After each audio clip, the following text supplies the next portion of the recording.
ये देखो, ये बहू ने आज भी कुछ खाना नहीं बनाई। मैं तो परेशान हो गई हूँ ये बहू से। इसे जरा सा भी शर्म नहीं आ रही है, जो एक सप्ताह से अपने बेडरूम में लेटी हुई है, जो लेटी हुई है, कोई काम करने का नाम ही नहीं ले रही है। इसे तो मैं आज अच्छे से बताती हूँ। इतने दिनों से तबीयत खराब है, लेकिन न माँ जी न ये मुझे अस्पताल ले जाकर दिखा रहे हैं। कैसे मेरी तबीयत ठीक होगी? माँ जी समझते क्यों नहीं है? काम करने के लिए हमेशा मुझ पर गुस्सा होते रहते हैं कि काम करो। अरे काम कैसे करो, इतनी तबीयत खराब है, उठने तक की हिम्मत नहीं है। बहू, क्या हुआ है तुम्हें, जो एक सप्ताह से लगातार बेड पकड़ी हुई है? अरे आज खाना बनाएगी कि आज भी लेटी ही रहेगी? देख लो कितनी निर्लज है ये। अरे तुम्हें शर्म नहीं आ रही है बहू? कि सास एक सप्ताह से खाना बना रही है और तू मजे से आराम कर रही है। ये तुम्हारा ससुराल है, मायका नहीं। तू उठती है कि नहीं? माँ जी मुझसे नहीं उठा जाएगा, मेरी तबीयत अच्छी नहीं है, मुझे अस्पताल में ले जाकर के दिखवा दीजिए ना माँ जी। तुम्हारा ही स्पेशल तबीयत खराब है, ये सब नौटंकी मेरे पास नहीं चलेगा। उठकर खाना बना रही है। नहीं माँ जी, मुझसे नहीं उठा जा रहा है। रुक, आज तेरा अच्छे से मैं निकालती हूँ। तुम्हारे बाप के पास फोन लगाती हूँ। रुक, ये एक सप्ताह से जो लेटी हुई है, जो लेटी हुई है, ऐसी बहू मुझे नहीं चाहिए। हेलो बहन जी नमस्ते। अरे नमस्ते गया भाड़ में। भाई साहब आकर के अपनी बेटी को यहाँ से ले जाइए, हमें नहीं चाहिए ऐसी बहू। क्या हुआ बहन जी? क्या नहीं हुआ? अगर ढंग के संस्कार सिखाकर भेजेंगे ना तो मैं रख लूंगी, नहीं तो ले जाइए, पूरी जिंदगी अपने पास बिठा करके खिलाइए। मैं अपनी बेटी की दूसरी शादी कर दूंगी। ये क्या बोल रहे हैं बहन जी? क्या नहीं बोल रही हूँ, एक से एक लड़कियां लाइन में लगी हुई है, जाने कहां से ला करके पटक दिया। नहीं बहन जी ऐसी बातें मत कीजिए, मैं अभी आता हूँ, मैं समझा दूंगा पूनम को। अब मेरी बेटी से कोई गलती नहीं होगी, एक मौका दे दीजिए ना, मैं अभी आता हूँ बहन जी। अरे आपको क्या हुआ? इस तरह से अचानक किससे बात कर रहे थे आप? अरे रमा, मेरी बेटी क्या क्या हुआ है पूनम को? अरे रमा, उसकी सास तो साफ साफ फोन पर ही बोल रही है कि लेकर के चले जाइए अपनी बेटी को, अपनी बेटी का दूसरी शादी करने के लिए बात कर रही है। रमा मैं जा रहा हूँ पूनम के यहाँ।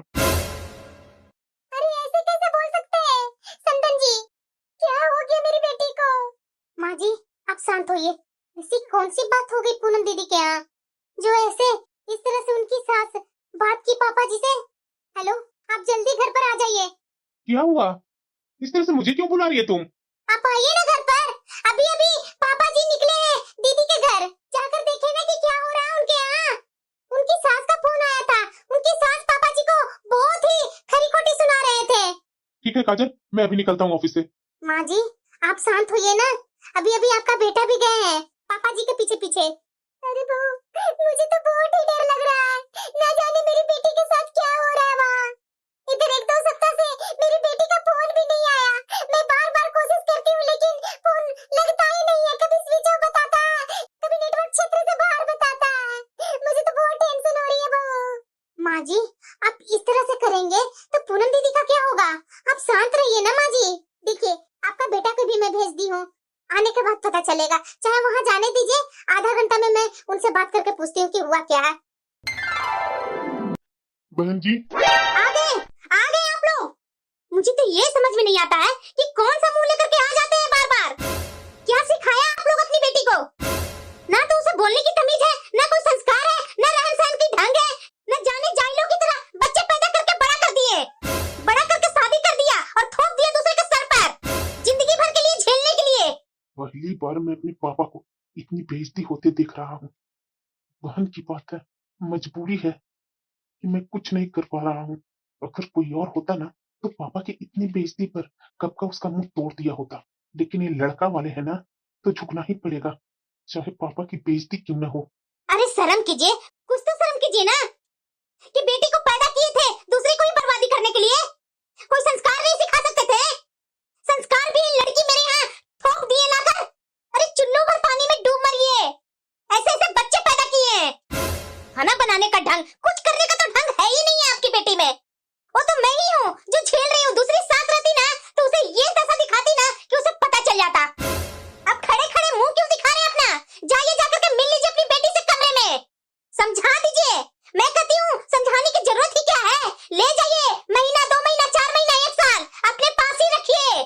अच्छे से संस्कार सिखाइएगा, बोलने की तमीज सिखाइए, रहन सहन का ढंग सिखाइए, उठने बैठने का ढंग सिखाइए, समाज में बोलचाल रहने का तरीका सिखाइए, और मेरे पास लेकर के आइएगा उसे। मैं सिर्फ 1 साल का टाइम दे रही हूँ। अगर आपकी बेटी सुधर गई तो ठीक है, नहीं तो 2 मिनट नहीं लगेंगे इसे घर से बाहर निकालकर अपने बेटे की दूसरी शादी करने में। नहीं बेटा, रहने दो, हम लोग बेटी वाले हैं। पापा चलिए पूनम के कमरे में। पूनम, पापा पापा मेरी कोई गलती नहीं है, ये लोग इंसान नहीं राक्षस है। मेरी हालत देख लीजिए पापा, मुझे बैठने तक की ताकत नहीं है। लगातार 1 सप्ताह से बुखार आ रहा है, लेकिन घर में किसी को भी कोई फर्क नहीं पड़ने वाला है। और दामाद जी बेटा? नहीं पापा, आपका दामाद जी भी अपने परिवार की ही बातों में रहते हैं, उन्हें तो और भी कोई फर्क नहीं पड़ता है। पत्नी जिए या मरे, उससे कोई फर्क नहीं पड़ता है। बस सबको मुझसे काम से मतलब है। मैं दिन भर काम करती रहूं तो सबके लिए ठीक है, लेकिन आज 8 दिन से मैं बिस्तर पर पड़ी हूँ, बिस्तर से उठ नहीं पा रही थी, इसलिए घर के कोई भी काम नहीं कर पाई, जिसके चलते मैं सबके नजरों में बुरी बन गई हूँ। सबको यह लग रहा है कि मैं नाटक करके बैठी हूँ। पापा मैं यहाँ नहीं रहूंगी, मैं मर जाऊंगी। यहाँ से मुझे ले चलिए पापा, मुझे ले चलिए, मैं यहाँ बिल्कुल भी नहीं रहूंगी। हाँ बेटा, तू चिंता मत कर, मैं तुझे यहाँ से अपने साथ लेकर जाऊंगा। लेकिन एक बात बताओ, तुझे अपने साथ ले जाकर कितने दिन रखूंगा? 1 दिन, 2 दिन, 1 महीना, 2 महीना, 3 महीना, आखिर में आकर के तुम्हें तो यही रहना पड़ेगा ना। तो इससे अच्छा है ना कि बात को संभालते हुए, अपने आप को संभालते हुए तुम यहीं पर रहो बेटा। तुम यहाँ पर एडजस्ट करो बेटा, खुद को एडजस्ट कर लो। अगर मैं अभी लेकर तुम्हें यहाँ से चला गया ना तो बात और बिगड़ जाएगी। वैसे भी तुम्हारी सास बार बार दूसरी शादी करने की धमकी दे रही है। अगर तुम्हें यहाँ से लेकर चला गया तो क्या पता ये लोग गुस्से में आकर तलाक के कागज ही भेज दे। बहुत बुरा होगा बेटा, बहुत ही बेइज्जती होगी हमारी, तुम्हारी जिंदगी नरक हो जाएगा। पापा, इससे नरक जिंदगी और क्या होगी? अभी भी आपको दिखाई नहीं देता? बेटा मुझे पता है कि तुम्हारा गर्म खून है, उबाल मारेगा ही, लेकिन इस समय जोश में नहीं, होश में काम लेने की जरूरत है। पूनम बेटा, अभी तुम बीमार हो तो मैं समझ रहा हूँ, लेकिन तुम ये भी तो सोचो ना, जो यह माहौल है, अगर मैं उसमें से तुम्हें लेकर चला भी गया तो आने वाला कल सुबह बहुत बुरा होगा बेटा। जहाँ से मैं देख रहा हूँ वहां से शायद तुम नहीं समझ पा रही है। मैं एक काम करता हूँ बेटा, मैं यहीं पर हूँ और तुम अपने भाई के साथ जाओ और डॉक्टर के पास अच्छे से दिखवा करके दवाई लेकर के आ जाओ। जब तुम ठीक हो जाओगी तो वैसे ही सब कुछ ठीक हो जाएगा। नहीं पापा, आप नहीं समझ रहे हैं। आपको क्या लग रहा है कि मैं बीमार हूँ इसलिए ऐसा माहौल है? ऐसा नहीं है पापा, मैं बीमार नहीं हूँ, पूरे दिन घर के कामों में लगी रहती हूँ, तो भी मेरे साथ ऐसा ही होता है। 2 कौड़ी की इज्जत नहीं है इस घर में मेरी, मुझे इस घर में नहीं रहना पापा। ठीक है बेटा, चलो मैं तुम्हें लेकर के चलता हूँ, लेकिन फिर यह बताओ कितने दिन मायके रहोगी? लौट के तो यहीं आना होगा ना? बेटा, हम उस समाज से हैं जहाँ मायके से बेटी की डोली उठती है और ससुराल से अर्थी। हम अगर समाज से अलग चलने लगेंगे ना तो लोग हमारा जीना मुश्किल कर देंगे। मेरी परवरिश में मेरे संस्कारों पर उंगली उठने लगेगी। नहीं पापा, मैं यहाँ नहीं रहूंगी, मुझे आपके साथ चलना है। मुझे यहाँ बिल्कुल भी अच्छा नहीं लगता पापा, आप मुझे यहाँ छोड़कर मत जाइए पापा, यहाँ पर कोई भी अच्छा नहीं है, सबके सब राक्षस हैं पापा। बेटा जा, अपनी बहन को डॉक्टर के यहाँ दिखवा करके लिया। आखिरकार ये लोग नहीं ले गए। मैं तो सोच रही थी इसका बाप यहाँ से ले जाएगा ताकि मेरा बोझा कम होगा, लेकिन नहीं, ये लोग सुनने वाला कहाँ है। इस महारानी को मैं सेवा करूंगी, सेवा करेगी मेरी जूती। पता नहीं वहाँ क्या हो रहा है क्या नहीं हो रहा है, मेरा बेटा भी फोन नहीं उठा रहा है। अरे आप आ गए, आइए आइए बैठिए। क्या हुआ जी, कैसी है मेरी बेटी? आप लोग ऐसे क्यों भागे थे और कोई फोन क्यों नहीं उठा रहे थे? क्या फोन उठाता रमा? बेटी का बाप हूँ ना, मजबूर हूँ, क्या करूँ? बेटी की तकलीफ में भी उसके साथ खड़ा नहीं रह सकता। बताओ, मेरी बेटी बार बार बोल रही थी कि ले चलिए पापा, लेकिन मैं मजबूर था। मैं कैसे उसे यहाँ ले आता? उसकी सास तो ऐसा व्यवहार कर रही थी कि पूछो मत मैं क्या बोलूं। इतने गंदे गंदे बात बोले कि मैं तुमसे क्या बताऊं। अपना परवरिश पर उन्होंने उंगली उठा दी। मैं तो शर्म से पानी पानी हो गया रमा। मैं कभी नहीं जानता था कि मेरी बेटी का परिवार ऐसा मिलेगा। मैं कभी सपनों में भी नहीं सोचा था। मैं बहुत मजबूर हूँ रमा। मेरी बेटी बहुत तकलीफ में है। उसे कैसे मैं किस कलेजे से उसे वहां छोड़कर आया हूँ ना, वो मेरा दिल ही जानता है। ऐसी हालत में भी ये पापा जी पूनम दीदी को वहीं छोड़ करके आ गए। जमाने के चक्कर में अपनी बेटी को इतनी गलत स्थिति में छोड़ करके कैसे आ सकते हैं ये। विशाल जी, मुझे पापा को तो समझ में आता है, क्योंकि समाज का रीति रिवाज उनके दिलो दिमाग पर है, लेकिन आप अपनी बहन को ऐसी हालत में छोड़कर कैसे चले आए? आपको पूनम दीदी को यहाँ लेकर के आना चाहिए था। काजल, तुम्हें क्या लगता है कि मैं पूनम को लेकर नहीं आ रहा था? अरे मैं पापा के कारण मजबूर था। वहां मैंने पापा को कितनी बार बोला, पूरे रास्ते तक कहते आया, लेकिन ये मेरी बात सुनने को तैयार ही नहीं है। जब भी मैं कुछ कहता हूँ तो ये मुझे बीच में ही रोक देते हैं। अच्छा, ये पापा जी कुछ करने नहीं ना दे रहे हैं, लेकिन मैं भी पूनम दीदी को इस हालत में छोड़ूंगी नहीं। काजल, ये क्या कर रही है तुम? अभी बस आप लोग चुप रहिए। हेलो दीदी। भाभी आप, भाभी मुझसे बोलने की भी क्षमता नहीं रह गई है। मैं बात नहीं कर पाऊंगी। ये पूनम दीदी का क्या हो गया? इनकी कैसी आवाज आ रही थी? एक मेरा ससुराल है जो मुझे यहाँ कभी भी बहू होने का एहसास हुआ ही नहीं। एक ही दीदी इतने नाजुक नखरों से पली हुई, कैसा उनका ससुराल मिल गया? इतना अत्याचार। ऐसी मेरी ननद मिली कि मुझे भाभी कम, दोस्त और अपनी बहन जैसी लगती थी। अरे मेरी ननद के साथ तो दोस्त वाला रिश्ता था, वो मुझसे दोस्ती का ज्यादा रिश्ता रखती थी। कितना अच्छा छोटा हमारा सुखी परिवार था। गड़बड़ बस पूनम दीदी की शादी से ही हो गई। उनका ससुराल अच्छा नहीं मिल पाया। क्या कर सकते हैं काजल, बार बार उसकी सास दूसरी शादी करने का उलाहना दे रही थी, उसी कारण बस पापा डर गए थे। अरे मुझे पता था कि पापा जी बहुत सीधे साधे इंसान हैं। हाँ काजल, वाकई में पापा बहुत सीधे साधे हैं। वो पुलिस, कोर्ट, कचहरी वो सपने में भी जाना नहीं चाहते हैं, जिसके चलते वो पूनम की सास की हर बात मानने के लिए तैयार है, ताकि पूनम की कोई तकलीफ ना हो। उसके कारण पापा हमेशा पूनम के सास के आगे झुकते गए। लेकिन बस अब बहुत हो गया। आप ऐसा कीजिए, मैं जैसे आपको बोल रही हूँ वैसा आप कीजिए। आप अभी के अभी चलिए दीदी के घर। पर पापा? पापा जी को हम लोग अभी कुछ बताएंगे नहीं। आप चलिए मेरे साथ अभी के अभी। भाभी आप? हाँ दीदी, अब बहुत हो गया। आप अपनी बहन को सहारा दीजिए और लेकर के चलिए गाड़ी में। इन्हें अभी के अभी अस्पताल ले जा करके दिखवाना पड़ेगा। ये क्या हो रहा है मेरे घर में? माँ जी, क्या हो रहा है? आपको दिख भी रहा होगा। जब आप अपनी बहू को दिखवाएंगे नहीं तो क्या करें? मजबूरन बस हो करके इनके भाई और भाभी आकर के ले जा करके अस्पताल में दिखाने ले जा रहे हैं। अरे इसे कुछ नहीं हुआ है, ये नौटंकी कर रही है। बस माँ जी, अब बहुत हो गया। जब आपकी बेटी पर ये सब बीतेगी ना, उस दिन आपको पता चलेगा। और अभी आपसे मैं बहस नहीं करना चाहती हूँ। अभी तो अपनी ननद को फिलहाल यहाँ से ले जा करके अस्पताल में दिखवाना बहुत जरूरी है कि आखिरकार हुआ क्या है जो एक सप्ताह से इनकी तबीयत खराब है। और आपको शर्म आनी चाहिए। बहू घर में बेड पकड़ी हुई है और आपको दिखवाने के बजाय पापा जी को बुलाया और बार बार उनके सामने अपने बेटे का दूसरी शादी करने का धमकी दे रहे हैं। वो सब तो मैं बाद में निपटूंगी, पहले अपनी ननद को अस्पताल में दिखवाना बहुत जरूरी है मुझे। आखिरकार क्या हुआ है डॉक्टर मेरी बहन को? देखिए आपकी बहन बहुत ही कमजोर हो गई है और जांच करने पर टाइफाइड और मलेरिया एक साथ ही मिला। ये शायद बहुत दिन से ढंग से खाना पीना नहीं खाए हैं, इसीलिए इतना एक कमजोर लग रहे हैं। और हाँ, इन्हें कुछ दिन के लिए एडमिट करना ही पड़ेगा। ठीक है डॉक्टर, आप एडमिट कर लीजिए, लेकिन मेरी बहन जल्दी से जल्दी ठीक हो जाए। हाँ हाँ, मैं पूरी कोशिश करूंगा।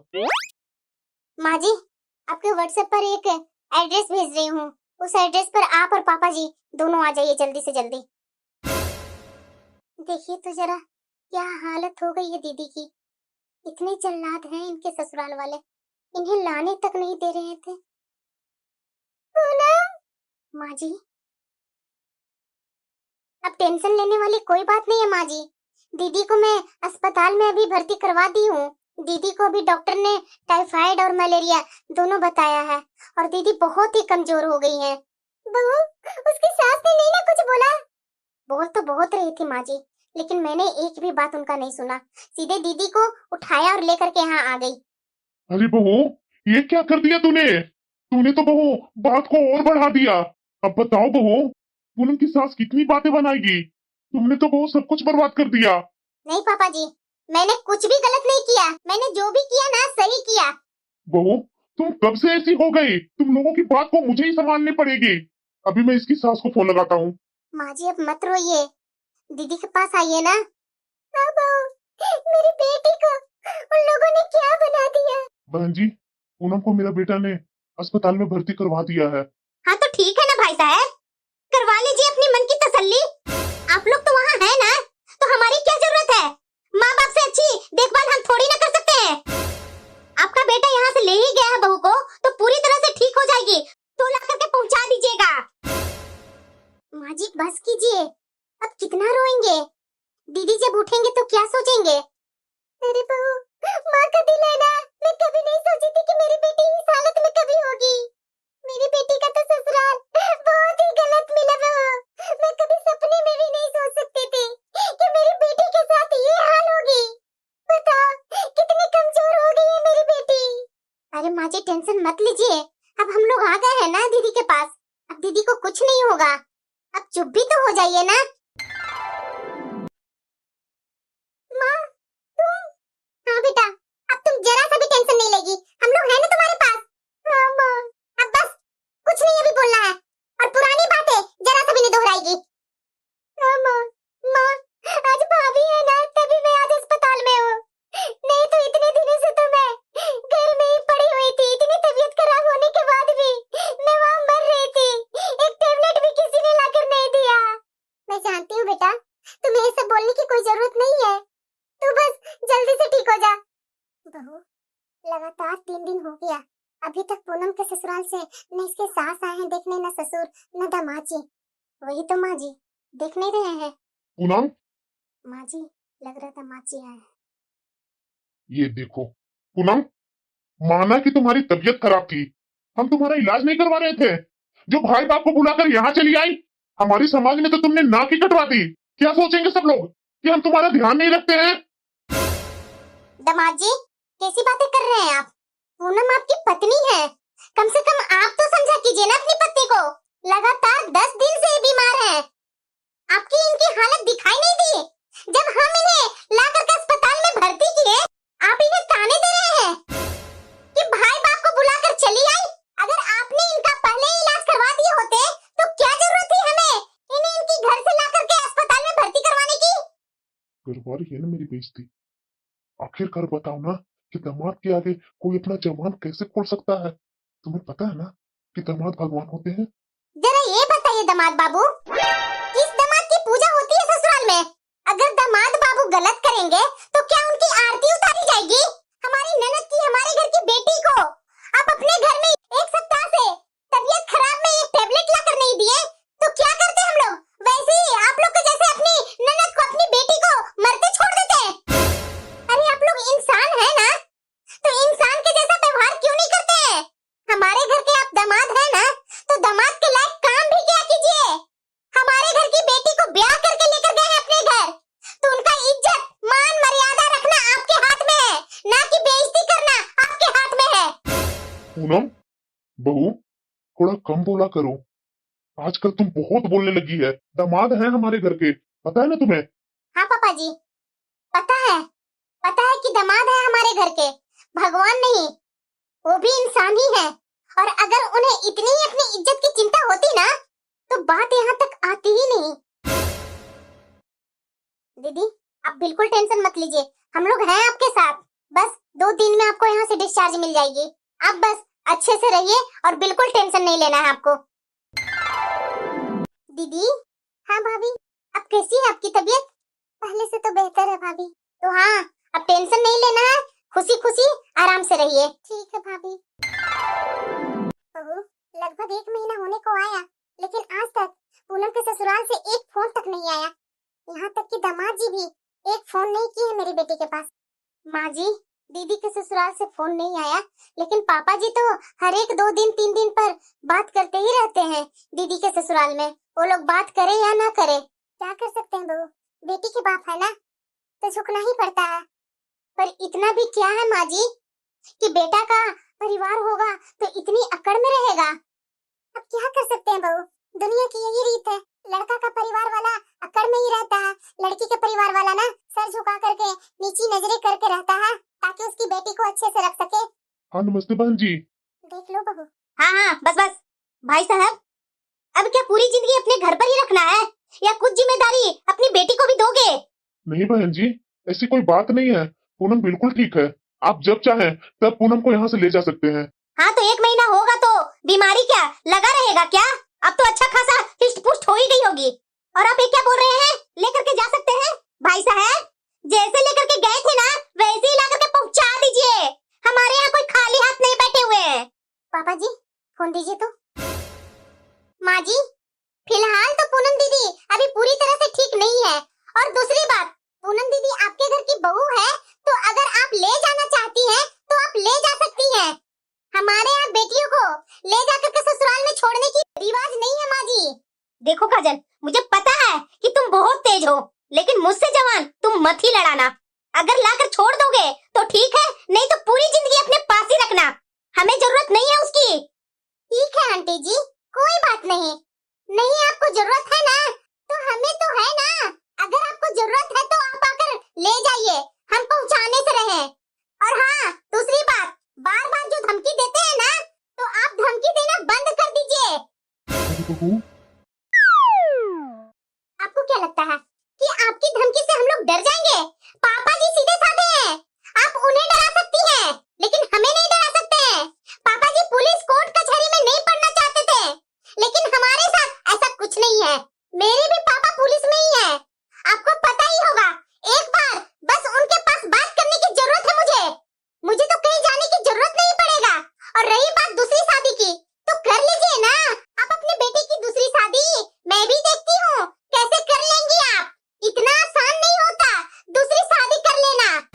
माँ जी मैं फिर से साफ साफ बोलती हूँ कि आइंदा दीदी की हालत ऐसी हुई ना, या उन्हें कोई भी दुख या परेशानी हुई ना, तो मुझे 2 मिनट नहीं लगेगा मुझे अपने पापा को सारी बात बताते हुए। और फिर इसके बाद आपकी क्या हालत होगी, आपकी बेटी की क्या हालत होगी, यह तो आप समझ ही लेना। मेरे सास ससुर शरीफ हैं, सीधे साधे हैं। मैं नहीं, मैं पुलिस वाली की बेटी हूँ और सारे नियम कानून मुझे अच्छा से पता है। एक फोन घुमाने की जरूरत है। अब आप डिसाइड कर लीजिए कि आपको अपनी बहू को घर ले जाना है या आप लोग को जेल जाना है। जब बोलने में ये इतनी तेज है और नॉर्मल समय में ऐसी बातें बोल रही है, तो जाने गुस्से में क्या कर बैठेगी।